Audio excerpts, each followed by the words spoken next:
Good morning student. તો આપણે chapter 15 એમાં આપણે સ્વાધ્યાય અભ્યાસમાં MCQ, એક એક વાક્યમાં ઉત્તર, સ્વાધ્યાયમાં નીચેના પ્રશ્નોના ઉત્તર, પછી ભાવાર્થ રજૂ તકતી પંક્તિઓ કાવ્યમાંથી શોધીને લખો અને નીચેનો જે શબ્દ છે એને કાવ્યમાંથી શોધી પેન્સિલથી લીટી કરવાની છે અને એનો અર્થ શબ્દકોશમાંથી શોધીને લખવાનો. તો એ પણ આપણે પૂરું થઈ ગયું હતું. આગળનું જોઈએ તો નીચેના શબ્દોના સમાનાર્થી શબ્દો લખો. નીચેના જે સમાનાર્થી શબ્દો આપ્યા છે એ આપણે લખવાના છે. એમાં પેલું છે મધુર, પેલું છે મધુર. તો મધુરની સામે લખો મીઠું. મધુરની સામે મીઠું. મધુરની સામે મીઠું. બીજું છે કૃષિક. બીજું છે કૃષિક. કૃષિકની સામે ખેડૂત. કૃષિકની સામે ખેડૂત. પછીનું છે નેત્ર. નેત્રની સામે આંખ. નેત્રની સામે આંખ. અને ચોથું છે મુજને. મુજનેની સામે લખો મને. મધુરની સામે મીઠું, કૃષિકની સામે ખેડૂત, નેત્રની સામે આંખ અને મુજનેની સામે મને. ઓકે. ક્વેશ્ચન 5 છે સૂચવ્યા મુજબ કરો. સૂચવ્યા મુજબ કરો. તો પેલું આપણને છે ઉદાહરણ મુજબ શબ્દ બનાવો. તો પેલું આપણને એક્ઝામ્પલ આપ્યું છે રસ. રસ એટલે કે કોઈ પણ પદાર્થ હોય એમાં રસ હોય, કોઈ પણ ફળ હોય એમાં રસ હોય. તો એનું આપણે બનાવવાનું છે રસહીન. રસહીન એટલે કે જેમાં રસ નથી. રસ એટલે રસવાળું અને રસહીન એટલે રસ વગરનું. રસ વગરનું. એવી રીતના બીજું આપ્યું છે આપણને રંગ. તો રંગની સામે લખો રંગહીન. રંગહીન. રંગહીન. ત્રીજું છે દર્પ. તો દર્પહીન. દર્પ તો દર્પહીન. પછીનું છે દયા. તો દયાહીન. અને પાંચમું છે માનવતા. તો માનવતાહીન. માનવતાહીન. ટૂંકમાં કે બધાય શબ્દ સાથે હીન જોડી દેવાનું. રંગ તો રંગવાળું. રંગહીન એટલે રંગ વગરનું. દર્પ એટલે દર્પવાળું અને દર્પહીન એટલે દર્પ વગરનું. દયા એટલે દયાવાળો. દયાહીન એટલે દયા વગરનું. માનવતા અને માનવતાહીન એટલે માનવતા વગરનું. ઓકે. તો રસ એટલે રસહીન, રંગ એટલે રંગહીન, દર્પ એટલે દર્પહીન, દયા એટલે દયાહીન, માનવતા એટલે માનવતાહીન. બીજું છે એમાં આ બનેલા શબ્દોને વાક્ય પ્રયોગ કરો. જે શબ્દ બની ગયા છે રંગહીન, દર્પહીન, દયાહીન, માનવતાહીન એનો શબ્દ પ્રયોગ કરવાનો છે. તો પેલું એને આપણને આપેલું છે ઉદાહરણમાં રસહીન. બરોબર. તો રસહીનનું લખો ધરા. ધરા. ધરા એટલે ધરતી. ધરા રસહીન થઈ ગઈ છે. ધરા રસહીન થઈ ગઈ છે. ધરા રસહીન થઈ ગઈ છે એટલે કે ધરતી છે તે રસ વગરની થઈ ગઈ છે. બીજું છે રંગ. રંગહીન. તો એની સામે લખો ફૂલો. ફૂલો રંગહીન થઈ ગયા છે. ફૂલો રંગહીન થઈ ગયા છે. ફૂલો રંગહીન થઈ ગયા છે એટલે કે ફૂલ છે તે રંગ વગરના થઈ ગયા છે. ફૂલો રંગહીન થઈ ગયા છે. પછીનું લખો દર્પ તો યુવાનો યુવાનો દર્પહીન થઈ ગયા છે. યુવાનો દર્પહીન થઈ ગયા છે. દર્પહીન મતલબ કે માનો કે કોઈ પણ પ્રકારનો શ્રાપ હોય તો એને કહેવાય દર્પ. દયા દયાવાળું વાક્ય લખો દયાહીનથી. તો લોકો દયાહીન થઈ ગયા છે. લોકો દયાહીન થઈ ગયા છે. લોકો દયાહીન થઈ ગયા છે. પછીનું લખો સ્વજનો સ્વજનો માનવતાહીન થતા જાય છે. સ્વજનો માનવતાહીન થતા જાય છે. પહેલેથી ધરા રસહીન થઈ ગઈ છે. ફૂલો રંગહીન થઈ ગયા છે. યુવાનો દર્પહીન થઈ ગયા છે. લોકો દયાહીન થઈ ગયા છે. અને સ્વજનો માનવતાહીન થતા જાય છે. ઓકે, હવે બીજું છે તમે બનાવેલા વાક્યોમાં સંજ્ઞાની નીચે લીટી દોરો. તો પેલું આવશે ધરા. ધરા છે એટલે કે ધરતી એક સંજ્ઞા છે એટલે ધરાની નીચે લીટી, ધરાની નીચે લીટી નહીં કરતા, ખાલી લખી નાખો સંજ્ઞા કરીને ધરા. સંજ્ઞા કરીને ધરા. બીજું લખો, બીજું વાક્ય આપણે શું લખ્યું હતું? રંગવાળું. ફૂલો રંગીન થતા જાય છે તો એમાં આવશે ફૂલો. સંજ્ઞા છે ફૂલો. ત્રીજું હતું દર્પ. તો દર્પમાં આવે યુવાનો. યુવાનો છે તે સંજ્ઞા છે. ચોથું હતું દયા. તો દયામાં આપણે વાક્ય લખ્યું હતું લોકો દયાહીન થઈ ગયા છે. તો લોકો એ સંજ્ઞા થઈ. લોકો એ સંજ્ઞા થઈ. અને પાંચમું વાક્ય લખ્યું હતું સ્વજનો માનવતાહીન થતા જાય છે. તેમાં સ્વજનો છે એ સંજ્ઞા છે. તો ધરા, ફૂલો, યુવાનો, લોકો અને સ્વજનો આ બધી સંજ્ઞા કહેવાય છે. હવે જોઈએ તો ચોથું છે આ વાક્યોમાં એક એક વિશેષણ ઉમેરો. આ વાક્યોમાં એક એક વિશેષણ ઉમેરો. તો પહેલું વાક્ય લખો રસાળ ધરા. રસાળ ધરા રસહીન થતી જાય છે. રસાળ ધરા રસહીન થતી જાય છે. રસાળ ધરા રસહીન થતી જાય છે. બીજું લખો રંગીન ફૂલો. રંગીન ફૂલો રંગહીન થતા જાય છે. રંગીન ફૂલો રંગહીન થતા જાય છે. રંગહીન ફૂલો રંગહીન થતા જાય છે. ત્રીજું લખો ગરવીલા. ગણપતિનો ગ, રમકડાનો ર, વીલા. ગરવીલા યુવાનો દર્પહીન થતા જાય છે. ગરવીલા યુવાનો દર્પહીન થતા જાય છે. ગરવીલા યુવાનો દર્પહીન થતા જાય છે. ચોથું લખો દયાળુ લોકો. દયાળુ લોકો દયાહીન થતા જાય છે. દયાળુ લોકો દયાહીન થતા જાય છે. દયાળુ લોકો દયાહીન થતા જાય છે. પછીનું લખો પાંચમું માનવતાવાદી સ્વજનો. માનવતાવાદી સ્વજનો માનવતાહીન થતા જાય છે. માનવતાવાદી સ્વજનો માનવતાહીન થતા જાય છે.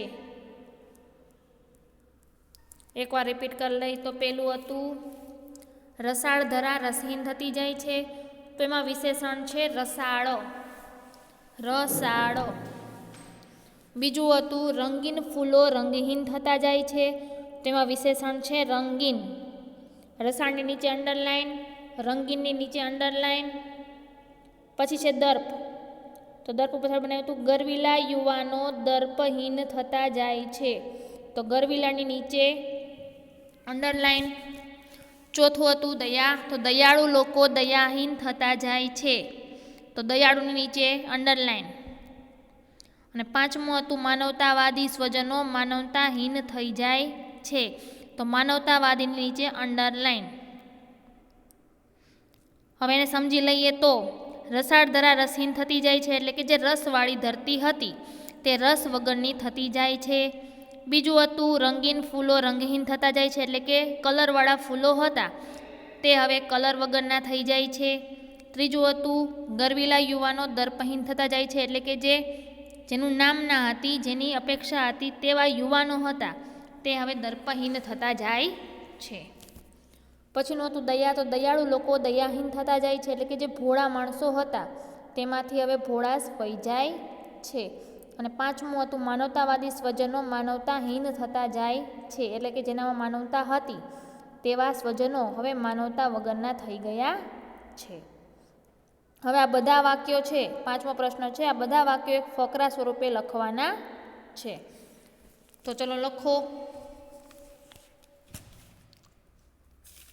પાંચમો ક્વેશ્ચન કરીને લખો.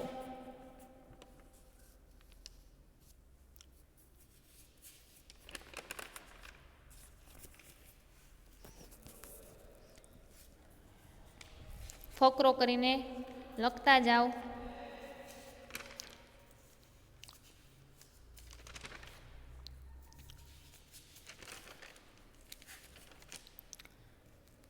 રસાળ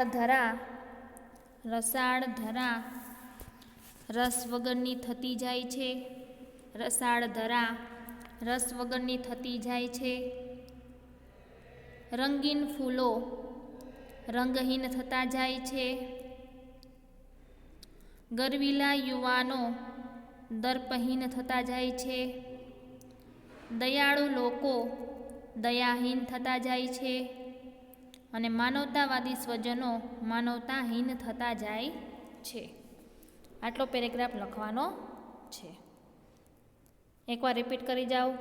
રસાળ ધરા રસહીન થતી જાય છે, રંગીન ફૂલો રંગહીન થતા જાય છે, ગરવીલા યુવાનો દર્પહીન થતા જાય છે, દયાળુ લોકો દયાહીન થતા જાય છે, અને માનવતાવાદી સ્વજનો માનવતાહીન થતા જાય છે. અહીંયા આપણું આ ચેપ્ટર છે એ પૂરું થાય છે. પ્રવૃત્તિમાં જોઈએ તો કવિ કલાપીના બીજા કાવ્ય મેળવો, એક ઘા અને રખો પિયાને, એ આપણે કરવાનું નથી. બીજું છે તમારા શાળા બાગમાં વૃક્ષોનો એક પ્રોજેક્ટ તૈયાર કરો, જેમાં તમને પસંદ કરતા 10 વૃક્ષોના નામ, તો તમને જે ગમતા હોય એવા 10 વૃક્ષોના નામ તમારે લખવાના છે, જેમ કે વડ, પીપળો, ગુલમોહર, દાળમી. બરાબર, તો તમને જે આવડતા હોય, લીમડો, એવા 10 તમને ગમતા વૃક્ષોના નામ તમારે લખવાના છે. પછી એ વૃક્ષોને ઉગવા માટે જરૂરી ખાતર, પાણી, એ વૃક્ષોનો ઉપયોગ, એનું આયુષ્ય વગેરે વિગતો આવરી લેવી, એ આપણે લખવાનું નથી. ખાલી તમારે હોમવર્કમાં છે કે ગમે એ તમને ગમતા 10 વૃક્ષોના નામ લખવાના છે. ઓકે. હવે આગળ આપણે જોઈએ તો પુનરાવર્તન 3. તો કૃતિ અને કર્તા બંધ બેસતા જોડકા જોડો. તો ભમીએ ગુજરાતે દક્ષિણ ભણી, તો આના લેખકનું નામ શું છે? તમે ટેક્સ્ટ બુક ખોલશો તમને એમાં ખબર પડી જશે. પછી અખબારી નોંધ, ગ્રામ માતા, હાઈસ્કૂલમાં અને જનની, આ 5 ચેપ્ટરના જે કવિ કે જે લેખક છે એના નામ તમારે મેચ ધ ફોલોઈંગ કરવાના છે, જે તમે તમારી હાથે કરી શકો છો. ક્લિયર?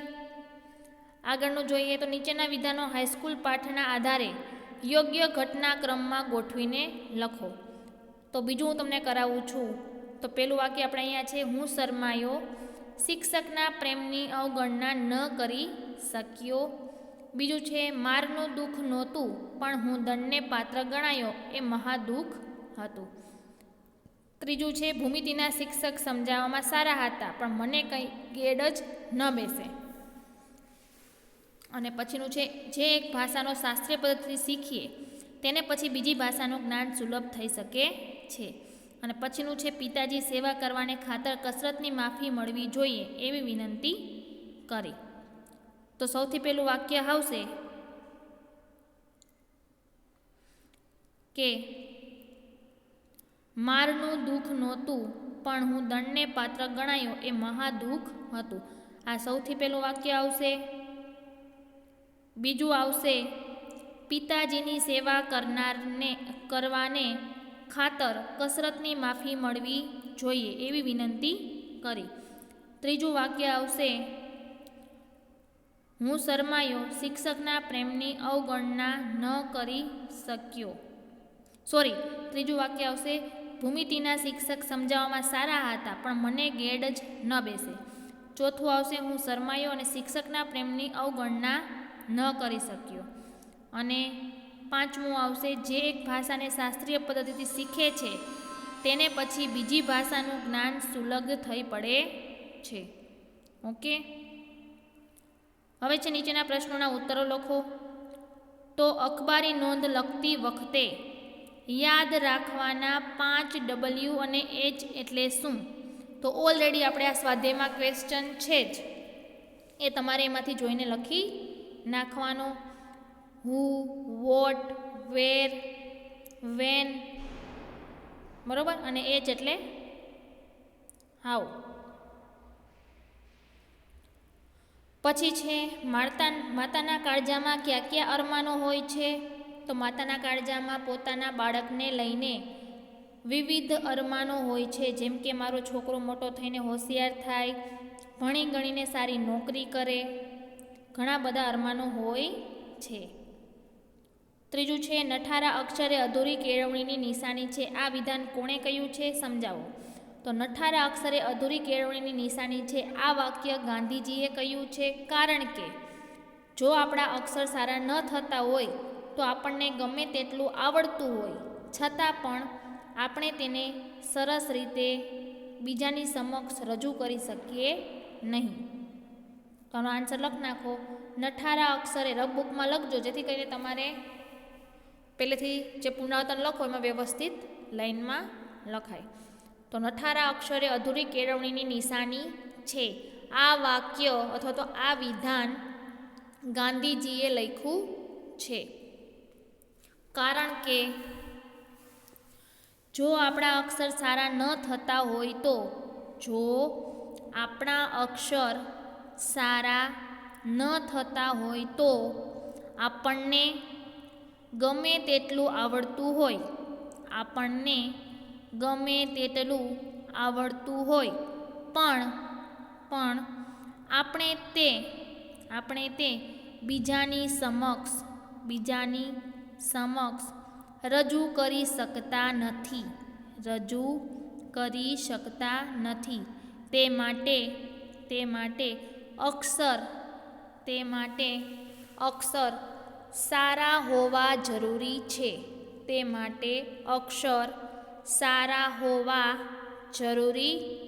છે. ચોથું છે દુદા મામા લેખકના બૂટ તૈયાર ન કરી શકતા ત્યારે કેવા બહાના બતાવતા? દુદા મામા લેખકના બૂટ તૈયાર ન કરી શકતા ત્યારે કેવા બહાના બતાવતા? તો આન્સર લખો. દુદા મામા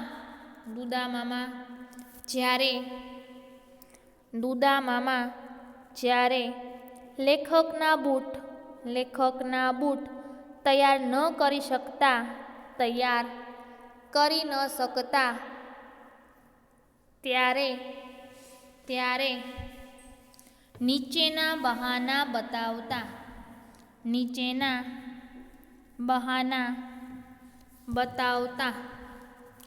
પેલું, બાપુજીની તબિયત સારી છે. મોટો ભાઈ ક્યાં છે?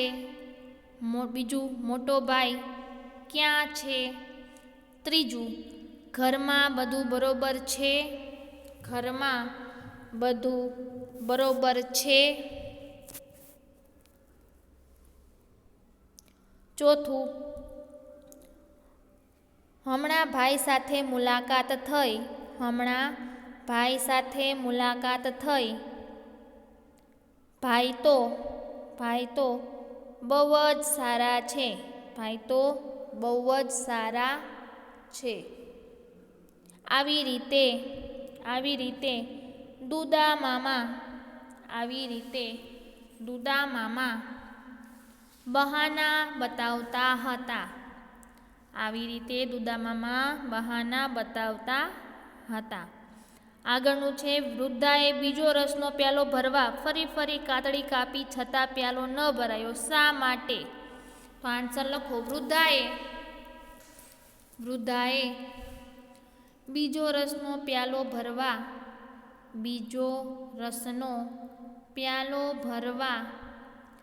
ફરી કાતળી કાપી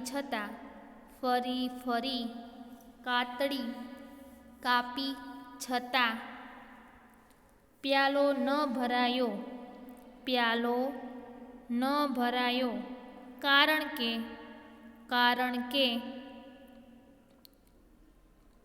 રાજાના મનમાં વિવિધ વિચારો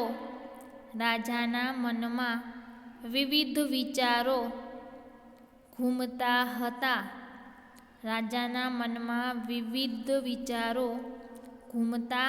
હતા. રાજા વિચારતા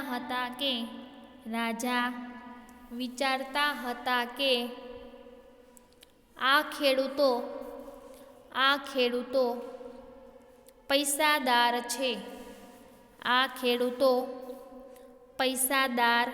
છે. આ લોકો પાસે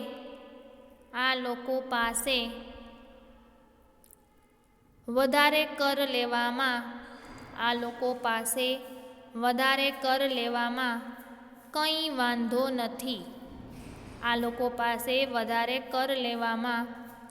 વાંધો નથી. આમ રાજાના આવા વિચારોને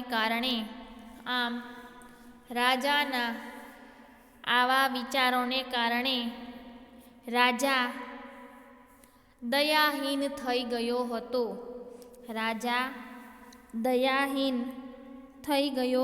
હતો. તેથી બીજો રસનો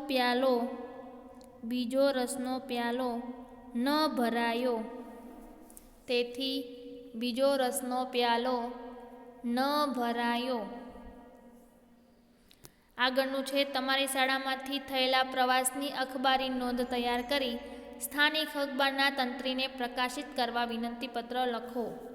એ આપણે અત્યારે કરવાનું નથી. આગળનું જોઈએ તો તમારી શાળામાં આવતા સામયિકોની યાદી તૈયાર કરી નીચેના કોષ્ટકમાં વર્ગીકૃત કરો. એ પણ આપણે કરવાનું નથી. પછી છે, સૂચવ્યા મુજબ કરો. તો નીચેના શબ્દોમાંથી વિશેષણો શોધી તેની યાદી બનાવો. તો લખો, વિશેષણો કરીને લખો. વિનોદ,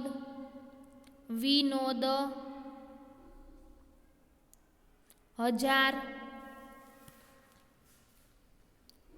પ્રિય, થોડુંક, પહેલો, દયાળુ, અડધો, સુંદર અને પ્રથમ. આ બધા વિશેષણો છે. હજાર, પ્રિય, વિનોદ, થોડુંક, પહેલો, દયાળુ, અડધો, સુંદર અને પ્રથમ. આ બધા વિશેષણો છે. હવે વિનોદ જો હસવાના રૂપમાં હોય તો વિશેષણમાં આવે. જો વિનોદ નામ હોય તો વિશેષણમાં આવતું નથી. ઓકે. પછી છે, તમે અલગ તારવેલા વિશેષણોને વિવિધ પ્રકારોમાં વર્ગીકૃત કરો. તો એ હજી આપણે પ્રકારો શીખ્યા નથી, એટલા માટે અત્યારે વર્ગીકૃત કરશું નહીં. આ વિશેષણોની મદદથી એક વાક્ય બનાવો. તો લખો પહેલું વાક્ય. હું 1000 રૂપિયા લઈને નીકળ્યો. હું 1000 રૂપિયા લઈને નીકળ્યો. આપણે હવે આવતા લેક્ચરમાં જોઈશું. આપણે અહીંયા રાખીએ છીએ, બરાબર. આવતા લેક્ચરમાં આપણે આગળનું જે સ્વાધ્યાય છે એ કરશું. ઓકે, આમાં કાંઈ સમજણ ન પડી હોય તો લેક્ચર પૂરો થાય પછી તમે પૂછી શકો છો. Thank you.